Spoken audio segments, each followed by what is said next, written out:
गुरुर्ब्रह्मा गुरुर्विष्णु गुरुर्देवो महेश्वरा गुरुर्साक्षात् परब्रह्म तस्मै श्रीगुरवे नमः तस्मै श्रीगुरवे नमः तस्मै श्रीगुरवे नमः। हिमालय का समर्पण योग भाग 3 पाठ 27। मेरे पिताजी के समान मेरा भी जीवन संघर्ष में ही गया था, लेकिन मैं नहीं चाहता था कि मेरे लड़के का जीवन भी संघर्ष में जाए। इसलिए मैं मेरे लड़के का बड़ा ध्यान रखता था। तब बड़ा लड़का एक लकड़ी की पट्टी लाया था। उस पर उसने 2 सेल बांध कर रखे थे। एक वायर यानी कि तार को एक बल्ब लगाकर उसे उन सेलों पर लगाकर जलाता था। उसका वह खेल देखकर मेरे पिताजी एक दिन बोले, इसका दिमाग मैकेनिकल है, यह आगे जाकर मैकेनिकल इंजीनियर बनेगा। हम सभी यह सुनकर बड़े खुश हुए थे, जबकि उसे इंजीनियर बनाने की हमारी हैसियत नहीं थी। इंजीनियर बनाने में क्या खर्च आता है वह भी पता नहीं था। अच्छा, सोचने में क्या खर्च होता है। तब से हम सभी लोगों ने सोच लिया, हाँ, इसे मैकेनिकल इंजीनियर बनाएंगे। बड़े बच्चे का रुझान उस ओर देखकर सब लोग फिर उसी दृष्टि से सोचने लग गए थे। बड़ा लड़का शांत था, समझदार था, और दूसरा लड़का तो तभी छोटा था, इसलिए तभी उसके बारे में कुछ कह नहीं सकते थे। जीवन चल रहा था। समय की अपनी एक गति होती है और समय उसी गति के साथ चलता रहता है। न वह जल्दी चलता है, न वह धीरे चलता है। जब हम कष्ट में होते हैं, दुखी होते हैं, तो एक एक दिन पहाड़ जैसा लगता है और जीवन बड़ा लगने लग जाता है। जब हम आनंद में रहते हैं, खुश रहते हैं, तब सुबह कब हुई और शाम कब हुई इसका पता भी नहीं चलता है। यह संसार है तो सुख और दुख दोनों ही चलते रहेंगे। मैं ऐसे ही सोचते बैठा था, तभी मेरी पत्नी मेरे पास आई और बोली, यह अकेले छत पर आकर क्या सोचते बैठते हो। मैंने कहा, कुछ नहीं, मैं सोच रहा था कि समय तो जीवन में अपनी गति से बहता ही रहता है। मैं कहाँ हूँ, किस जगह हूँ, अब जीवन में इसका कोई अर्थ नहीं रह गया है। अब मैं सदैव महसूस करता हूँ कि मैं सदैव मेरे गुरुदेव के सानिध्य में हूँ। सदैव उनके सानिध्य में अनुभूति महसूस करता हूँ। वे सदैव मेरे साथ होते हैं और उनकी किसी योजना के तहत कार्य करो तो एक आनंद मिलता है। वह आनंद महसूस कर रहा हूँ। पता नहीं, ऐसा लगता है मैं एक बहुत बड़ी योजना का एक भाग हूँ और गुरुदेव की कोई बहुत बड़ी योजना साकार होने वाली है। वह क्या है वह नहीं मालूम, लेकिन कुछ तो भी आकार ले रहा है। क्या योजना आकार ले रही है वह मालूम नहीं, लेकिन जिस प्रकार जीवन चल रहा है उससे यह लगता है कि मेरे आसपास कोई भी होता है, चाहे अपना छोटा लड़का भी क्यों ना हो, मैं ठीक रहता हूँ। पर अगर मैं अकेला रहा तो मुझे एक तंद्रा जैसी स्थिति प्राप्त होने लग जाती है और कुछ चैतन्य की तरंगे महसूस होने लग जाती है। माँ और पिताजी आए हुए हैं, इसलिए दिन कैसे गुजर जाता है इसका पता ही नहीं चलता। छोटी बहन की जिम्मेदारी उन पर है। इसकी शादी हो जाए तो हम उन्हें अपने पास ही रख लेंगे। पत्नी बोली, माँ कल ही यह बात कह रही थी कि एक बार उनकी जवाबदारी समाप्त हो जाए तो फिर वे यहाँ रहने के लिए मुक्त है। मेरे माता पिता का मुझसे अधिक मेरे बच्चों से लगाव था, हालांकि वे उनके साथ कम ही रहे थे। पिताजी अपना लगाव दिखाते थे, माँ नहीं दिखाती थी।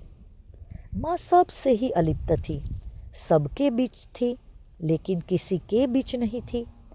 मानो कीचड़ में एक कमल का फूल खिला हो, जो रहता तो कीचड़ में है, लेकिन कीचड़ की एक भी बूंद उस कमल पर नहीं होती है। वह थी तो इस संसार के कीचड़ में, लेकिन फिर भी सारी मोहमाया से अलिप्त थी। उसकी आवश्यकता एकदम कम थी। उसे मैंने यह वस्तु चाहिए, यह घर में नहीं है, यह खत्म हो गया है, यह ला दो, यह कहते हुए भी नहीं सुना था। पिताजी स्वयं ही सब डब्बे जांचते थे, क्या है, क्या खत्म हुआ है, देखते और स्वयं ही लाते थे। वह केवल रसोई बनाती थी, जो घर में होता वह पकाती थी। पिताजी को चाय दिन में 4-5 बार लगती थी, इसलिए वे चाय शक्कर अधिक ही रखते थे। उस समय शक्कर 1.25 रुपये किलो थी। घर पर बाहर के लोगों का आना जाना कम ही था। मेरे घर पर मेरे मामा एक आध बार आते थे। वे प्रायः बहुत दूर भूटान में रहते थे, ब्रिगेडियर थे। वे जब भी आते हमारे सभी के लिए उपहार लाते थे।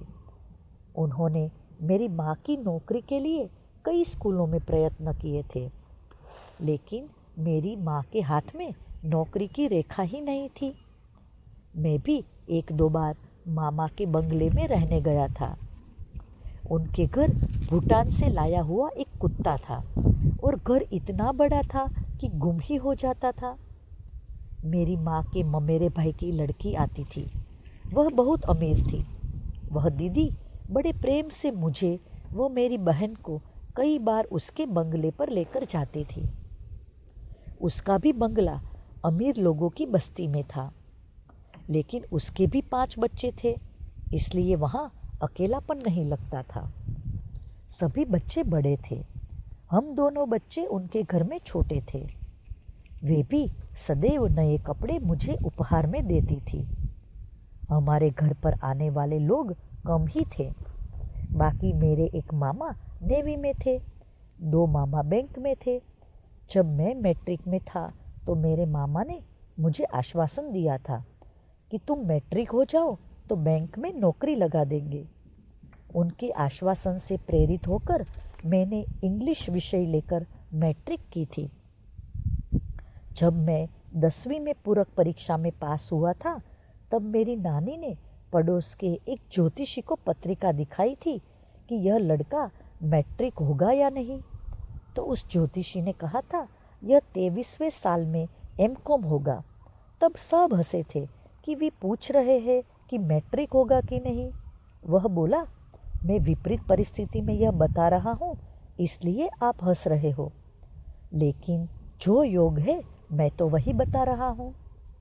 उसका अर्थ यह था कि मैं अगले 6 सालों में नियमित पास होऊंगा और एमकॉम तक पढ़ूंगा। और उसी ज्योतिषी की बात एकदम सत्य निकली थी। मेरी मौसी का ज्योतिष पर बहुत विश्वास था। उसका कहना था यह शास्त्र सही है, बस जिस समय के आधार पर पत्रिका बनाई गई हो वह समय सही होना चाहिए और बताने वाला ज्योतिषी सही होना चाहिए। मेरी मौसी, मामा सभी लोग ज्योतिष के जानकार थे। मेरी पत्रिका में बड़े अच्छे योग थे, लेकिन मेरा जीवन संघर्षमय था। उन सबका कहना था जीवन का उत्तरार्ध सर्वश्रेष्ठ है। यह गुरु ग्रह से प्रभावित पत्रिका है। मेरे माता पिता की पत्रिका ही नहीं थी और न इन सब बातों पर उनका ध्यान भी था। शिक्षा में मेरी रुचि 10वीं कक्षा के बाद ही जागी थी। मेरे मामा ने भले ही मेरी नौकरी न लगाई हो, पर पढ़ने की लगन अवश्य लगाई थी। बैंकों का भी राष्ट्रीयकरण हो गया था। फिर उनके मैनेजर होने पर भी उनके हाथ में नौकरी लगाना शायद रह नहीं गया था, या मेरी भी पत्रिका में नौकरी का योग तब नहीं रहा होगा। पता नहीं क्या था, पता नहीं क्यों मैंने केवल मैट्रिक में ही काफ़ी पढ़ाई की थी। बाद में तो सारी शिक्षा ऐसे ही हो गई। नौकरी भी ऐसे ही लग गई। नौकरी भी किसी के प्रयत्न से नहीं मिली थी। प्राइवेट नौकरी थी और उसके लगने के बाद भी मैं रेलवे, बैंक आदि में प्रयत्न कर रहा था, पर पता नहीं बाद में कहीं भी नौकरी नहीं लगी और उसी नौकरी में काफ़ी प्रगति की। बस वही जीवन की एकमात्र नौकरी थी। कंपनी मारवाड़ी लोगों की थी, तनख्वाह कम देते थे, सुविधाएं अधिक देते थे। वे खराब कार्य करने वाले, गलतियां बार बार करने वाले लोगों से झगड़ते नहीं थे, उन्हें निकाल देते थे। एक ही मालिक की 7 अलग अलग कंपनियां थी। निश्चित कुछ नहीं होता था, कभी भी किसी भी कंपनी में भेजा जाता था। जिन्हें निकालना हो उन्हें सीधे नहीं निकालते थे, उनकी बदली जानबूझकर दूर दराज की कंपनी में कर देते थे, जिससे वे कर्मचारी खुद ही नौकरी छोड़ देते थे। सारी कंपनियों में केवल पुरुष ही थे। वे स्त्रियों को नौकरी पर रखने के पक्ष में नहीं थे। उनका ऐसा तर्क था कि स्त्री को नौकरी देना यानी एक घर में 2 नौकरियां देने जैसा है, जबकि हजारों युवक बेरोजगार है।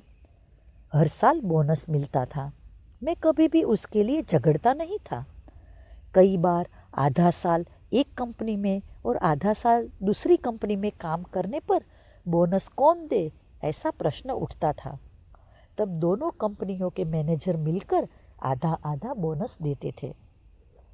क्योंकि मेरे सभी कंपनियों में अच्छे संबंध थे और वे सोचते थे हमने अपनी आवश्यकता के लिए आधे आधे वर्ष उसका उपयोग किया, उसके दिवाली के बोनस का नुकसान क्यों करे। यानी सभी लोग मेरे लिए अच्छा सोचते थे। मुझ पर घर से कोई जवाबदारी नहीं थी, इसलिए मुझे तनख्वाह में भी कोई रुचि नहीं थी और न मैं तनख्वाह बढ़ाओ ऐसा कभी कहता था। जो देते थे वह ले लेता था। मेरे प्रायः टूर ही होते रहते थे। टूर में भत्ते में ही इतने पैसे मिलते थे कि तनख्वाह का हिसाब तो साल भर में एक बार करता था, वह ऐसे ही खाते में जमा होती रहती थी। एक बार एक काफ़ी बड़ा लोन मैंने 1 माह में बिना खर्च किए मंजूर कराया था। मुझे लगा कि मालिक खुश होंगे कि मैंने किसी को कोई उपहार दिए बिना बैंक से लोन मंजूर करा लिया। लेकिन मालिक नाराज़ हुए। वे बोले, तूने लोन 1 माह देर से मंजूर कराया। यही पैसा 1 माह पहले लाता तो अपना पैसा बचता, जो हमने बैंक के ब्याज पर बेकार अधिक खर्च किया। उन्होंने समझाया कि कोई भी उद्योग लगाते समय उद्योग की शुरुआत करने से लेकर वस्तु बनाकर बेचने तक का समय जितना कम हो उतना अच्छा रहता है, क्योंकि तब तक पैसे की केवल झावक ही रहती है। उन्होंने पैसे को कभी महत्व नहीं दिया, समय को ही महत्व दिया। वे कहते थे पैसा उधार भी लिया जा सकता है, समय उधार नहीं लिया जा सकता। गया हुआ पैसा वापस कमाया जा सकता है, लेकिन बीता हुआ समय नहीं। पता नहीं वे खर्चे अधिक क्यों हुए ये कभी नहीं कहते थे। इतने देर से क्यों किया इतना ही पूछते थे। उनके पास धन काफ़ी था और समय कम था। 7 कंपनियों को चलाना जो था, इसलिए नौकरी से मुझे भी आदत लग गई कि पैसे को महत्व मत दो, समय को दो। इसलिए मेरे पिताजी मुझे सफ़ेद हाथी कहते थे, जिसे पालना बहुत पैसे वालों के ही बस का होता है। उनका कहना था कि सामान्य कंपनी मुझे अपने पास कभी रख नहीं सकती है, क्योंकि मुझे अधिक खर्चे करने की आदत लग गई है। मेरी आमदनी प्रायः घर के लोगों और रिश्तेदारों पर ही खर्च होती थी। प्रवास के दौरान मैं सभी के लिए उपहार खरीदता था, लेकिन मैंने मेरे लिए कभी कुछ लिया हो यह मुझे याद नहीं। बाजार में जाता था तो सदैव यह वस्तु इसके लिए अच्छी होगी यही विचार आता था। यह वस्तु मेरे लिए लेनी चाहिए यह विचार कभी नहीं आता था। ऐसा क्यों होता था मालूम नहीं, पर ऐसा ही होता था। मैं शराब व सिगरेट नहीं पीता था, इसलिए मेरे सहकर्मी मुझे भोला पंडित कहते थे। कई बार मैंने शराब की पार्टियों के बिल्स अदा किए थे, पर पी कभी नहीं थी। शुरू शुरू में मुझ पर भी सहकर्मियों का दबाव आया था कि तू भी पीकर देख।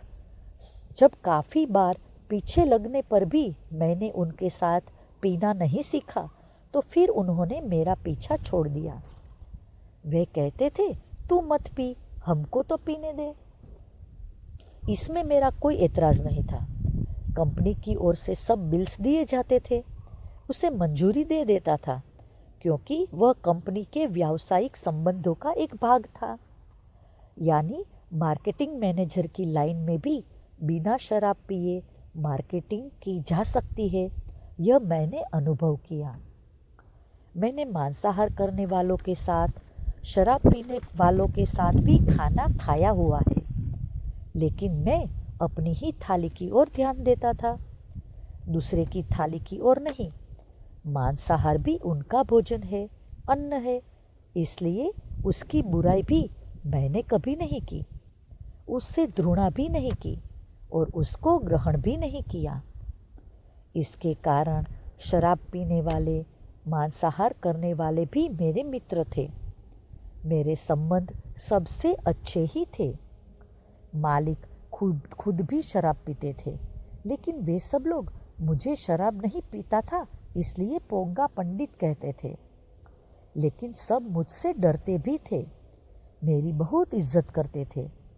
वे आपस में बोलते भी थे, यह अपने जैसा नहीं है, यह कुछ और ही मिट्टी का बना है। नौकरी में सप्ताह भर का लक्ष्य मैं एक दिन में ही हासिल कर लेता था और बाकी दिन मैं ऐसे ही भटकता रहता था। मैं बेचैन रहता था, क्या खोज रहा था पता नहीं। फिर मालिक मुझे लालच देते, एक दिन तू ध्यान देता है तो इतना फ़ायदा होता है, सप्ताह भर काम में ध्यान देगा तो कितना अधिक धंधा होगा, अधिक धंधा होगा तो तुझे भी अधिक फ़ायदा होगा, तुझे अधिक पैसे मिलेंगे। मेरे सामने प्रश्न था, अधिक पैसे लेकर मैं क्या करूँगा, मेरी तनख्वाह भी बच रही है। दूसरा, एक बार उन्हें मैंने कहा था, बाकी दिन ध्यान नहीं देता इसीलिए एक दिन में ही लक्ष्य पूर्ण हो जाता है। वे कुछ समझे नहीं, बोले तू पागल है और हंस दिए। जो काम देते वह करता था, यह मुझे नहीं आता और यह मैं नहीं कर सकता, यह कभी नहीं कहा। और इसीलिए धीरे धीरे कंपनी में मेरा महत्व खूब बढ़ गया था। और मारवाड़ी कंपनी में आदमी जितना पुराना होता है उतना वह विश्वसनीय माना जाता है। जब मैं मेरे कैरियर की बुलंदी पर था तभी नौकरी छोड़ दी थी। वह सभी के लिए एक झटका था। सबने मुझे समझाने की काफ़ी कोशिश की, पूछा कोई और अधिक तनख्वाह दे रहा है क्या, हम तनख्वाह बढ़ाने के लिए तैयार है, लेकिन अब जीवन में नौकरी करनी ही नहीं है, ऐसा मैंने कहा। मालिक ने अंत में कहा, हमारी कंपनी के दरवाजे तेरे लिए सदैव खुले हैं, जीवन में नौकरी की कभी भी ज़रूरत हो तो वापस आ जाना। मैंने हाँ कहा, उनके चरण स्पर्श किए और बाहर आ गया। मन में सोचा, अब नौकरी करूँगा तो ऊपर वाले की ही नौकरी करूँगा, यह नीचे वाले की नौकरी क्या करनी। मेरे ये शब्द मेरे सहकर्मी न समझ सके। वे इतना समझ गए कि अब मैं नौकरी नहीं करूँगा। मालिक को लगा था कि मेरा पागलपन है, साल भर में मैं वापस उनके पास आ जाऊँगा। लेकिन मैं जो गया तो चला ही गया, अच्छी भली नौकरी भी छोड़ दी। अब पत्नी बच्चों का जीवन यापन कैसे होगा, इस चिंता से ही मेरे पिताजी अधिक परेशान हो गए थे। मेरी कमाई से मैं रिश्तेदारों को जो उपहार देता था बाद में वे भी बंद हो गए थे। शायद इसलिए रिश्तेदार भी नाराज़ हो गए थे, पता नहीं क्या था। तब से पिताजी नाराज़ होते रहते थे और सदैव मुझे समझाते ही रहते थे। मेरा क्या होगा यह चिंता करते थे। मेरी पत्नी को सरकारी नौकरी लग गई, यह बात उन्हें अवश्य शांति देती थी। हमारे घर की आर्थिक स्थिति पहले खराब ही थी। मेरी नौकरी लगने के बाद ही थोड़ी सुधर रही थी और ऐसे में ही मेरी छोटी बहन की शादी हुई थी। वह शादी का निर्णय भी पिताजी पहले नहीं ले पा रहे थे। उसके दो कारण थे। पहला, लड़का केवल मैट्रिक ही था, हालांकि ITI का कोर्स किया हुआ था और मेरी बहन M.Com तक पढ़ी हुई थी। दूसरा कारण, पिताजी के पास पैसे नहीं थे। मैंने उन्हें समझाया, लड़का अच्छे सरकारी प्रतिष्ठान में कार्यरत है, लड़का अच्छा है, शिक्षा की बात छोड़ दो। दूसरा, शादी के खर्च की व्यवस्था मैं करता हूँ। तब पिताजी में हिम्मत आई और शादी हुई। उसके कुछ दिनों बाद मेरी भी शादी हुई। मेरे ससुराल वाले काफ़ी अमीर लोग थे। मेरे पिताजी तो केवल गार्ड थे। मेरे ससुर मेडिकल सुपरिटेंडेंट थे। उनमें भी ससुर मेरे पक्ष में थे, मेरी सास मेरे पक्ष में नहीं थी, क्योंकि हमारे घर की स्थिति अच्छी नहीं थी। ससुर कहते थे, लड़का अच्छा है, स्थिति तो सुधर जाएगी। ऐसी परिस्थिति में मेरी शादी हुई थी। मेरे पिताजी को पत्र लिखने की खूब आदत थी। वे 5 पैसे के पोस्ट कार्ड पर सभी को चिट्ठियां लिखते रहते थे। रिश्तेदारों को अगर एकाध माह चिट्ठी न भेजते तो उनका पत्र आता था कि चिट्ठी क्यों नहीं भेजी।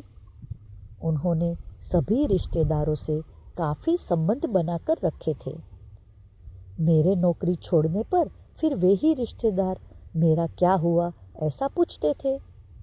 सभी को लगता था कि मैं पीछे रह गया हूँ और इसीलिए सभी रिश्तेदार मेरा विषय पत्रों में निकालते थे और उसमें पिताजी को कुछ करते आ नहीं रहा था। इसलिए पिताजी की इच्छा रहती थी कि कोई मेरा विषय ना निकाले, ऐसी स्थिति थी। इसीलिए जब भी पिताजी और माँ को अवसर मिलता था तो वे हमारे यहाँ रहते थे। उस समय मेरी छोटी बहन उसकी बड़ी बहन के घर गई थी, इसलिए वे दोनों फ्री थे और वे हमारे यहाँ आ गए थे। मेरी 2 छोटी बहनों की शादियाँ हो गई थी, केवल एक ही बहन की शादी होनी बाकी थी। वह कॉलेज में पढ़ रही थी। मैंने पोस्ट ग्रेजुएशन किया तो वहाँ तक पढ़ना एक मापदंड हो गया। मेरी दोनों बहनें MA थी, यह तीसरी भी MA कर रही थी, लेकिन मुझे पढ़ने में जो तकलीफ़ें हुई थी वे उन्हें नहीं थी। उनकी पढ़ाई आसानी से हो रही थी। ऐसा होता ही है कि नदी का जो आगे का पानी होता है उसे आगे बढ़कर मार्ग बनाना पड़ता है, लेकिन उसके बाद का पानी तो उसके पीछे पीछे ही आ जाता है। ऐसा ही प्रकार हम भाई बहनों की शिक्षा के क्षेत्र में हुआ था। वह जो सबसे छोटी वाली बहन थी उसकी ही एक जवाबदारी मेरे माता पिता पर थी। मेरे पिताजी का भी मुझ पर नाराज़ होना स्वाभाविक ही था। वे कहते, तू बीमार होने के कारण नौकरी छोड़ता, अपाहिज हो जाने के कारण नौकरी छोड़ता तो अलग बात होती, हमारे भाग्य में ही है ऐसा मानकर उसे सहन कर लेते। लेकिन अच्छा भला मुस्टंडा है, अच्छा पढ़ा लिखा है, तो चाहे तो आज भी कहीं भी नौकरी कर सकता है, अच्छा अनुभव है, अच्छा व्यक्तित्व है, फिर भी जानबूझकर नौकरी नहीं करता। मुझे अपने आप को ही नहीं पट रहा है और रिश्तेदारों को भी नहीं पट रहा है, और इसीलिए सारे रिश्तेदार तेरे बारे में चिंतित है। उस समय मैं सोचता था कि हम क्रांतिकारियों की फ़ोटो लगाते हैं, उनकी जयंतियाँ मनाते हैं, लेकिन अगर अपने घर का कोई लड़का क्रांतिकारी बनता है तो उसे गालियाँ देते हैं। ठीक इसी प्रकार समाज साधुओं का आदर करता है, सम्मान करता है, लेकिन किसी के घर का लड़का बोले मैं साधु बनता हूँ तो घर में भूचाल आ जाएगा। समाज का यह दोगला रूप मुझे अच्छा नहीं लगता था। दक्षिणा देने से और धन देने से गुरु का कार्य नहीं हो सकता है, क्योंकि गुरु जीवंत है और धन निर्जीव है। धन साधन है, धन निर्जीव है। स्वयं धन कुछ नहीं कर सकता। कुछ करने के लिए जीवंत माध्यम की आवश्यकता होती है। अपने गुरु के कार्य के लिए अपने जीवन की ही आहुति देना आवश्यक है। गुरु के कार्य को अगर अगली पीढ़ी तक पहुंचाना है तो किसी को तो नदी का पानी आगे का पानी बनना होगा। केवल थोड़ा सा धन देने से यह गुरु कार्य बढ़ नहीं सकता। धन से गुरु को सुविधा मिल सकती है, सुख नहीं।